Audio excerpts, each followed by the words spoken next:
કુદરતી સંપત્તિના ખજાના નિકોબારમાં 20 લાખ વૃક્ષો કપાશે। નીતિ પંચની વિનાશકારી નીતિ। ભારત સરકારે જેના મોટે ઉપાડે શ્રી ગણેશ કર્યા છે એવો ધ ગ્રેટ નિકોબાર પ્રોજેક્ટ વિવાદોમાં સપડાયો છે। પર્યાવરણવાદી કાર્યકર્તાઓ પ્રોજેક્ટના વિરોધમાં મેદાને પડ્યા છે તો વિપક્ષની સત્તાધારી પાર્ટી સામે લડવાનું વધુ એક બહાનું મળી ગયું છે। ધ ગ્રેટ નિકોબાર પ્રોજેક્ટ એ ભારતના અંદમાન સમુદ્રમાં આવેલા ગ્રેટ નિકોબાર ટાપુના દક્ષિણ છેડા પર વાસ્તવિક મેગા ઇન્ફ્રાસ્ટ્રક્ચર પ્રોજેક્ટ છે।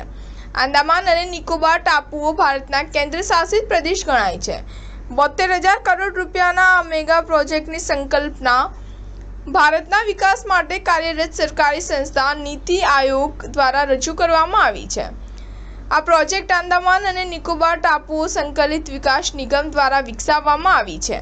આ પ્રોજેક્ટમાં સંરક્ષણ, લોજિસ્ટિક્સ, વાણિજ્ય અને ઉદ્યોગો, eco tourism, coastal regulation zone જેવા મહત્વપૂર્ણ પાસા આવરી લેવાયા છે।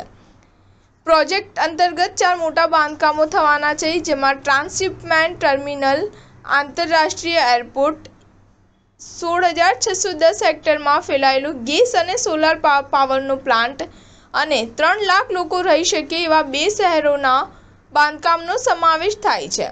હાલમાં ગ્રેટ નિકોબાર ટાપુની કોમ્પબેલ ખાડી પર ભારતીય નૌસેનાનો બેઝ કાર્યરત છે, જે ગ્રેટ નિકોબાર ટાપુને હવાઈ માર્ગે કાર નિકોબાર અને પોર્ટ બ્લેર એર બેઝ સાથે જોડે છે।